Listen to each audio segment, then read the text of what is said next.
Hello, everybody, and welcome to another one of our Find Your Momentum Facebook Lives. As I get us started here, and I was just spending an extra moment to promote this out on my personal page. Again, for those of you who are watching this there, facebook.com/explore momentum, for those of you that are not following that page. And today we've got a little special episode because I put out a request on my personal page yesterday that was asking for some info, especially for those of you, and as I fix my color a little bit here, for those of you that needed immediate marketing assistance. You were looking for some specific stuff right now, and you wanted to be able to get some answers about it. And I had my good friend Manuela, who is promoting an interesting crowdfunding campaign, come out and ask for some advice. And let me fix my camera so that we're not askew. There we go. So let's go ahead and talk about that, because Manuela is running a crowdfunding campaign right now. And one of the reasons that she's doing it is because she doesn't have a ton of budget to create the thing that she's looking to create. And she needs to do this in more of a guerrilla marketing fashion, or a way that is using one of her resources in order to get that done. So I'm giving it just another minute for people to join us here on the stream. Again, if you have questions, as always, below in the Facebook comments, ask them on the replay. I'm looking for your feedback because I want to talk about stuff that's relevant to you. And for my friend Manuela, since I love her and I want her crowdfunding campaign to be successful, and I want you to get a lot about this, we're going to be talking a little bit about your marketing assets today. We're going to talk about some things that you can do, and one of the ways that most people are not using their social media to its maximum in the way that they should be, for sure, to be able to get done. And I'm just making sure this shared correctly. It definitely did. Okay, so let's dig into it. So every business owner, including every marketer, has only two assets at their disposal at any given time. You've got time and you've got money. Now, here's the interesting thing. Time can create money. Money can help you get back time by getting you either more marketing budget to do things that you would normally spend time doing, or it can help you get teammates or marketing experts or people that know how to do this stuff for you, so you don't have to spend all the time doing it yourself. Now, that's a tough thing to think about when time is really the only resource that you have available to you when you're getting started. But let's talk specifically at this point about how you might be able to use your time, in particular promoting this crowdfunding campaign. And before I start with that, I just want to mention again, for those of you that like this, that want more of it, that want to know how to build entire marketing campaigns, if you have not yet registered for the Lead Gen event, leadgenevent.com, I'm going to be appearing there with some amazing speakers talking about marketing campaigns. I'm going to be talking about nurture and upsell campaigns specifically. Again, that's coming up October 19th, Concourse LAX in Los Angeles, California, leadgenevent.com. Check it out if you haven't already. You will get the full experience. But again, I'm a big person that prefers to show you rather than just tell you how these things work. And so, moving on from that place, let me show you a little bit about what Manuela is trying to do. So I've pulled up her campaign right here. Let me fix my shots, and let's move this forward. And let me get my audio mixer out of the way. So here we go. So this is Manuela's crowdfunding campaign. This is a pretty interesting thing that she's doing here. It's called ChangeMate, which is what she's doing. This is Manuela and her partner Megan. Oh no, they put funding for this project was canceled. So maybe she's going to restart it again, or maybe I have the wrong page, but this is the one that I've promoted before, and let's talk a little bit about it. So what's interesting about it, the ChangeMate is a duffel bag that transforms into a portable change room and a beach towel. So for all of you that live anywhere where you can go to the beach year-round, or you're going on vacation and you need a portable change room, you need a beach towel, you need a duffel bag, you need to be able to carry all that stuff around, here's her crowdfunding page. So first, let's just share a little bit about crowdfunding for those of you who don't know. So this video right here is the single most important thing that you can create for your crowdfunding project. And I'm sure anybody that's heard about crowdfunding has seen some videos for this. A lot of times the most popular thing that you see when it comes to these are for entertainment projects. But these videos are absolutely critical. They have to be entertaining, they have to be funny, they have to be punchy, they have to be to the point, whatever it is, those have to exist. And again, this is the ChangeMate video here. I watched it a bit before. There's some interesting things about it, and for the most part, I think it's good. It tells you what the product is, what the product's going to be. But keep in mind that crowdfunding sites, Kickstarter, Indiegogo, any of these, are not stores. And so if you're treating it like a store, that's a big mistake to start. You got to treat it more like a movement. So yes, although someone is coming here and they're interested in this because they're interested in buying a product, you want to push it almost as if it's a movement that you're trying to create and not just a product, because it's way more than that. So the goal here, just like we're trying to do with any social campaign or anything we're trying to do in that regard, is create a movement. Now, the video has to do that, but then this is where your investment of time becomes super critical. And I'm going to talk about some specific tactics when it comes to these types of campaigns, but I wanted to show that page off. So that's what we're working with. And again, I'm not sure if she reset that campaign or how that campaign's working at this point, but I've given a little checklist here of ways that you can approach this project. So first and foremost, you need to answer this question. The first question is, where is the audience for this product right now? Where are they at?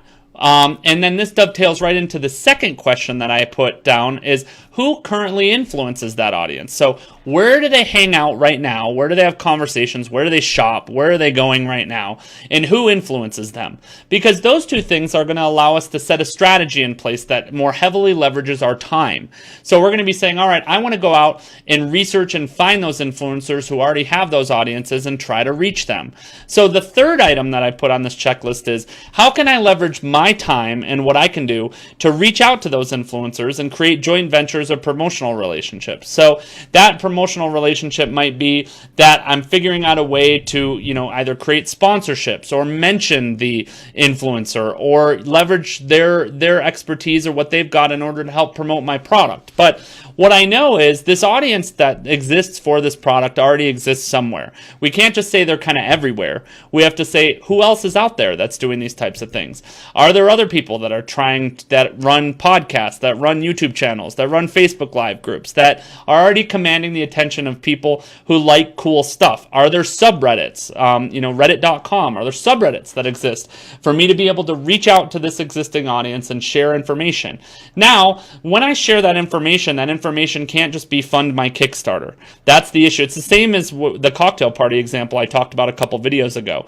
It has to be interesting or compelling audience, or content rather, that's related directly to that audience. So if they're on a subreddit that's about beach gear, then you want to have some content, whether it's video, whether it's blog, whether it's something that you can introduce to that audience so that A, it's not overly pushy, B, it is talking about your product, but it's talking about it within the context of their conversation, and C, is driving them to the Kickstarter without you necessarily saying, all right, go buy my thing or go fund my Kickstarter.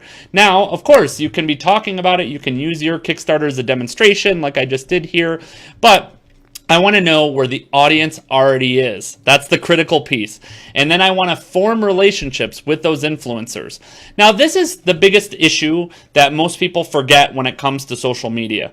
And I even hate that term. I've said that for years, that I don't like social media, because that infers that it's a one-way platform. Whereas social media or social networks give you the opportunity to have two-way communication, actually three-way communication. You can have communication with other influencers, other people out there who already have credibility with your existing audience, and then you can use that influence to be able to form connections with their audience. So there's three forms of communication that are happening there. Most people do not treat their social networking sites as networks. They treat them as broadcast platforms.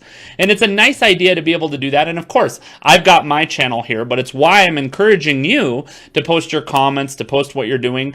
And I'm using a combination of paid traffic and reaching out to my network to be able to get those things moving. So let me review those three questions, because I want you to think about, how do you treat your social networks like a network? So one, where is my audience right now? And if I don't know, I need to do some research. Two, who's already influencing them? What are the brands? What are the channels? What are the websites? What are the subreddits? What are the YouTube channels? What are the Instagram channels? Especially for clothing items or fashion or any of that stuff, Instagram and Pinterest are going to be great places to find influencers who will share your content, whether it's visual, audio, video, written, any of those things. You've got to be the one that goes out and reaches out to these people. So how do you do it? And people will ask that. So 4, this is the next item I wrote on my checklist. How can you help build expertise and credibility of those influencers? So the interesting thing is all of these influencers, all of these channels need content. And for the most part, even true in my case, there's not enough hours in the day for you to create all the content that you could that would be influencing other people. I'm always leveraging other content, other people's blogs, other people's images, other people's stuff, and giving them credibility back. Because again, it's a network. The network effect is huge. Anybody that's anybody in the influencing space understands the idea that we're all sharing the same audience. We're all sharing similar audiences. So if we create equilibrium between those different sources, if we're out there actively helping to promote other people's stuff and they're helping to promote our stuff, it builds us both. And most people forget that element because most people are so afraid that, oh, if I talk about somebody else that influences me, or if I talk about other people, then they're going to go to that person and they're never going to come back to me. 99% of the time on social networks, that isn't true. People are going to remember the sources. And if you're consistent enough about the content and the way that you're producing that content, imagery, video, audio, all of that stuff, your audience will have reasons to keep coming back to you because you're being consistent. Most of the time, marketers are not consistent. They're not out there creating content enough, or they're creating one thing, which is a piece of content that's just driving right back to fund my thing, buy my thing. And for the most part, for an audience, that's boring. And people say, oh, that takes a lot of time. Well, if you don't have budget to put towards these things, you have to treat your time as equity in this thing that you're doing. So you want to be thinking about, how can I, with my crowdfunding campaign and my innovation and what you're doing, because this is innovative, what you're trying to create here, provide some credibility to other people? Well, here's a key. A lot of people who are just talking about new products, new fashion, new items, beach stuff, I guarantee there are people out there that just are content producers, but they're not developing products. They're not creating stuff. So they, of course, want to be able to share interviews, share innovative things, share cool stuff like what you guys are doing. You just have to spend the time researching them and then reaching out to them on a one-on-one basis, the same as you would do if you were at an in-person networking event. You would walk up to them, you would say, hey, great, you have a content platform or a show or a YouTube channel or something that's reaching out to people that might potentially fund my thing. How do we work together so that I can help promote your platform and you can help promote my crowdfunding campaign? Trust me, anybody that knows social networking or social media to any degree understands the power of that joint networking effect. You're promoting each other, which can help get you dollars into your funding campaign, can help bring credibility to their platform because they're introducing cool new stuff to their audience. And you could find, I guarantee if you push hard enough on that, you could find 2, 3, 5, 10 different platforms a day that need interviews, that want to talk about your stuff, that want to push your stuff out to the world. So, and again, in your case, since you're doing, it's not a clothing product, but it's kind of a clothing product. It's going to be targeted primarily the people, I would imagine. Now, again, I'm just making this up. No analysis here. It's probably going to be like 75% women to 25% men. So I'm going to focus more on people that are targeting women, which means platforms like Instagram, Pinterest, and I'm going to find the influencers. I'm going out to look for them directly. I'm going to message them directly. I'm going to participate in their groups. I'm going to spend the time to invest so that I can create those 3 forms of communication. Me communicating with that influencer, then me communicating with my people, then me communicating with their people. Make sense? I know, again, I'm going pretty fast, but these are the questions I'm asking. And I'll review this all at the end for those of you that are coming in late or have questions about this. All right, and you can do this with any business. This is not just a crowdfunding campaign. In this example, again, I'm talking about the specific crowdfunding campaign that I showed a minute ago. So now I'm going to come to question 5. And I already kind of hinted at this, but this is true for everybody that's out there. How often are you creating new, exciting, or interesting content that goes both to your existing donors, your existing people, as well as your audience at large? And then that content can then be delivered to other people's audiences. So you don't necessarily have to create something new every time you go out and you meet a new influencer. You could say, hey, influencer, I've got this series of 5 Facebook Live videos or these Pinterest images, Pinterest images, and Instagram images that you might be able to share. They might want to be able to pick from stuff you've already got. But the reality is you have to be consistent in the stuff that you've already got at this point. So What's your content calendar look like? What's your schedule look like? How often are you providing new things to influencers? So you want to see a good example of this. And in fact, I bet I could pull it up here. Let's look at, and I don't think this was Kickstarter, but it might have been. So I want to show a good example of this. So this is an entertainment project. It's not the exact same thing, but I'm going to show the Kickstarter campaign for Mystery Science Theater 3000. So let me pull that up real quick. So here's the interesting thing about what they did. So for Mystery Science Theater, they were 114% funded. Now again, they were trying to bring back a show, this super nerdy thing. I funded this, which is why I'm so interested in it. But what's interesting is, you'll notice down here when you look at the updates, there were 37 updates that they had available on what they were doing here. And it's talking about just updates to the thing. The Kickstarter hasn't changed. What they're trying to do hasn't changed, but they're talking about people they're reaching out to. They're announcing things. They're creating new videos. They're giving you new content. And all of these things, when they released them on their channels, were not just released here on their Kickstarter. They weren't just released here. They were also released on Facebook. They were also released on Twitter. They were also released on Instagram. They were also released on subreddits. They were all over, and then people were sharing all of these updates. So again, the reason I'm showing that is the consistency of what we have here. So when I look at your updates on yours, which I'm going to go back to our ChangeMate here, I see there was only one update. Now, I don't know how long this was running at this point, but what I do know is not enough updates. We got to be more consistent in what we're doing, and that was September 15th. And they were talking about so this was launched on August 25th. In that period, if I look at Mystery Science Theater in comparison, they were releasing 1, 2, 3, 4, 5, 6, 7, 8, 9, 10 within 11 days that was happening. And I know that was towards the end of their Kickstarter. They had released that many particular updates to what they were doing. So the reason I show that again is consistency is always the biggest issue. If you're not creating enough content and enough communication for people to get excited about, for people to be interested in, you're going to have issues with reaching that audience. Now, this is true for any business, for your blogs, for your videos, for your Facebook Live, for all that stuff that you've got going on there. It's really critical. So you got to ask yourself, what's your schedule going to be? Now, you can plot these things out in advance, which is what's great about them. And there are plenty of awesome tools that exist that allow you to do these things in advance from what you got out there. So that's awesome for you to say, all right, I'm going to plot out my content calendar. I'm going to say that my launch period is going to be 6 to 8 weeks. And during that time, I'm going to do this many videos. I'm going to reach out to this many partners. I'm going to create this many images. And I'm going to start plotting these things out in advance. And then I'm going to go and spend all of the time that I can reaching out to influencers, reaching out to these other platforms to try and generate that interest and bring it back towards myself. Make sense in what we're talking about right here? So this is huge for you to be able to think about how you promote anything, because consistency is the biggest issue. So then 6, I've already mentioned this. This is more of a solution on the checklist. You got to focus on networking with your influencers. So then you got to say, all right, I'm going to plot out the content in advance. I'm going to plot out all these things that I'm talking about early on. And then what I'm going to be doing from there is I'm going to say, all right, I'm going to spend the majority of my investment of time going out and networking with influencers, going out, finding them, helping them do what they need to do. And then from there, 7, and I know again these are kind of overlapping, but it's just things you got to do. It's, are you pushing your donors to share, refer, and be your built-in promotion team? You, over time, should not be the only one that's doing the promotion, that's creating the content, that's pushing these things. And when you look again at that example that I showed for Mystery Science Theater, there were all sorts of people out there that were kind of the built-in promotion team. Now, they were doing their consistent content schedule of every couple days releasing some new news, some new videos, some new stuff, even if it was kind of mundane stuff that was saying, like with yours, I saw, for example, let's go back and look at your screen cap here, and let me pull this off the screen. So I want to go back and pull that up real quick. So here, let's go back here.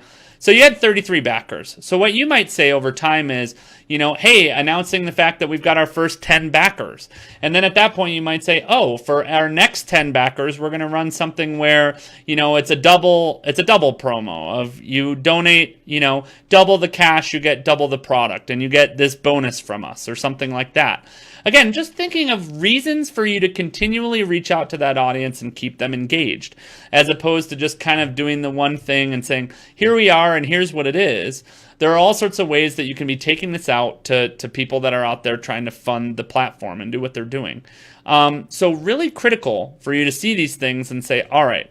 So I want to go through that checklist again one more time for those of you that may have come in late, or you might not be watching this whole thing, but I want to break down the promotional strategy that I was just talking about for this. So how are we going to, the question was, if we're not super marketing savvy and we don't have a super marketing budget, are we going to really be able to fund this thing? So I broke it down into 7 points, again, some of which are overlapping. So core formula here is saying we got 2 assets we can use. We got time and we got money. In your case, we're not using money. We're trying to raise money to be able to create the product. So we've got to use our time. So, 1, we got to figure out, where is the audience right now? Where do they currently exist? Where do they gather? What are they talking about? 2, who influences that audience? So we want to go target the influencers. 3, how do I leverage my time to reach out to those influencers and create joint venture or promotional relationships? So win-win relationships with other people who either need to build credibility for their platform, introduce cool things, do cool stuff like that. 4, how can you help build the expertise and credibility of those influencers? So while they're promoting your thing, you're helping them build some expertise, some credibility. You're providing them with some content. Whatever it is, you're leveraging your time and your expertise to give to them. 5, how often are you creating new, exciting, or interesting content to both your existing donors and your audience at large? So you need a content calendar, is basically what we're saying there. 6, then once you got that content calendar, you're focusing the majority of your time on finding and building a relationship with those influencers or places with those existing audiences. And then finally, 7, you're then using your existing donors or you're using your existing promotion as your promo team to be able to share, refer, and potentially become your promo team. Maybe some of them want to become influencers and share this with their audience. And again, creating that network effect. So the goal overall of what we're talking about is, how do you use social media or social networking platforms to create the network effect of lots of people being your promotional team, lots of people getting excited about what you're doing and what you're creating, to be able to build you credibility for your goal, which is to get that thing funded. And your goal there, I think, was 15,000 in what you're trying to create. So you want to have that launch strategy in alignment. And again, I gave a few examples you can look at here. I know I was talking about a more entertainment-based one, and it's not fair to compare a small crowdfunding campaign to something like Mystery Science Theater, which was on television for years and all that. But I use it as an example because it's a good thing for you to look at and say, well, how often did they release updates? How often did they take these things out to other platforms? They got interviewed all the time. They were on other people's podcasts. They were on other people's platforms. They were providing stuff for other people to be able to share information about their crowdfunding campaign. So you want to look at it and say, how can I model myself after things that have already been successful? So that way I'm doing what they're doing. I'm using the same model. I'm not making it up from scratch. I'm not trying to reinvent the wheel. I'm trying to figure out how I can leverage stuff that I know already works and be able to move it forward in a way that makes sense for what we're doing. So again, for lead gen event, leadgenevent.com. If you're not following me on Explore Momentum, facebook.com/Explore Momentum. That's where you're seeing these videos and where these videos are coming from at this point. I want you all to be able to really share this page with your friends, show these examples, be able to let them know we're helping grow small businesses. We're helping create visionary businesses over here that really are thinking about these things from the beginning and doing things a bit differently. And again, I'll be doing the whole module, 90-minute presentation at Lead Gen event in October, Concourse LAX, Los Angeles. Get your tickets now, leadgenevent.com, and we'll continue here on Facebook Live, sharing information with you, giving demos. And I hope this was valuable. Give me any feedback, give me any questions that you've got, Manuela, or anybody else that was watching this and saying, oh, I want to launch my crowdfunding thing. I want to launch my business. I want to get things going. Let me know what you're trying to do, and we'll see you on upcoming episodes. And we'll put it on the screen of Find Your Momentum on Explore Momentum Facebook Live. Thanks for watching.